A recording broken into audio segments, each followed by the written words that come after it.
بسم الله، اهلا وسهلا بحضراتكم حلقه جديده من كوره الجمهور. الخميس المليء بالكواليس والاخبار والمعلومات في كوره الجمهور. وخلينا نبدا سريعا مع اهم الاخبار والتفاصيل والحركات وكل حاجه في القلعه الحمراء. الخبر الاول معانا وهو خبر بيخص مارسيل كولر ومصير مارسيل كولر مع النادي الاهلي. هل مارسيل كولر هيكون خارج حسابات النادي الاهلي في الموسم القادم ام هو هيكون موجود في النادي الاهلي؟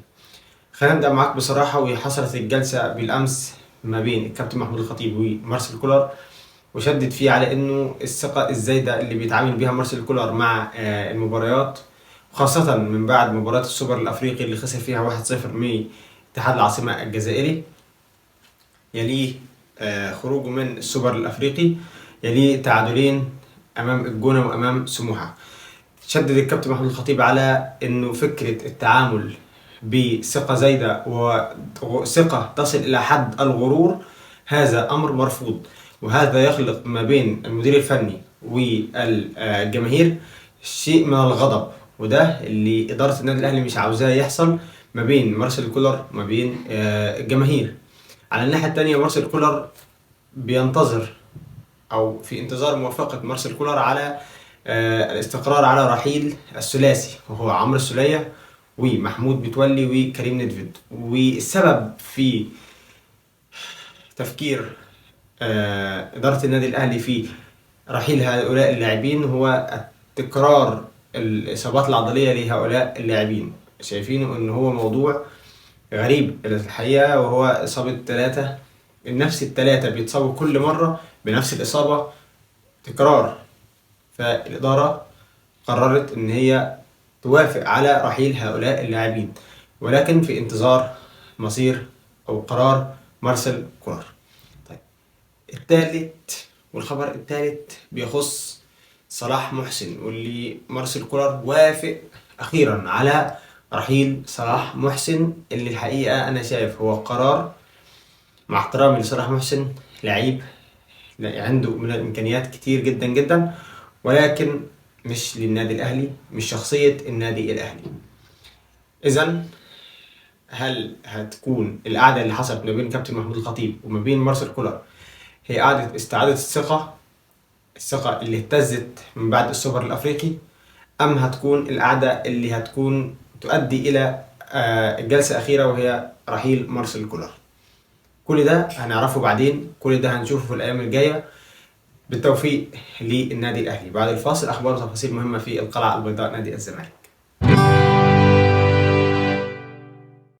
طيب سريعا كده خلينا ندخل في اخبار وتفاصيل القلعه البيضاء، واللي خلاص بعد الفوز اللي عمله نادي الزمالك على فيوتشر بهدفين مقابل لا شيء، في استقرار بعض الشيء، استقرار مؤقت حصل مع مجلس الاداره والمدير الفني كابتن معتمد جمال، وعليه في بعض الأسماء اللي ظهرت على الساحة بخصوص المدير الفني الجديد لنادي الزمالك.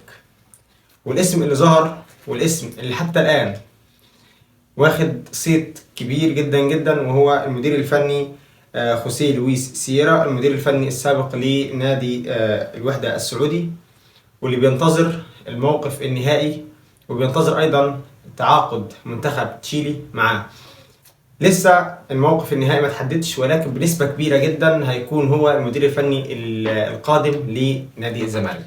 على الناحية التانية أيضا حاجة بتخص نادي الزمالك، وهو عرض من نادي الشباب السعودي لأحمد السيد زيزو، واللي نفته الإدارة الحالية لنادي الزمالك وقالت لم تصلنا أي عروض من نادي الشباب السعودي بخصوص احمد السيد زيزو، وحتى لو وصلت ما اعتقدش ان اداره نادي الزمالك هتفرط في لاعب زي ده او في امكانيات لاعب زي احمد السيد زيزو. اخر خبر معانا هيكون بخصوص فيوتشر، واللي بعد الهزيمه الكبيره من نادي الزمالك في بعض القرارات اللي طلعت من لجنه الكره. وهو القرار الاول، الكابتن علاء ميهوب مدير الكره قرر إيقاف المستحقات للاعبين، وأيضا قرار بتغريم كل المشاركين في المباراة من اللاعبين ب150 ألف جنيه غرامة للهزيمة، واستحثهم على أداء أفضل من الأداء اللي حصل قدام نادي الزمالك. كده خلصت حلقتنا إن شاء الله. أشوفكم على حلقة جديدة إن شاء الله في وقت جديد. شكرا، السلام عليكم ورحمة الله وبركاته.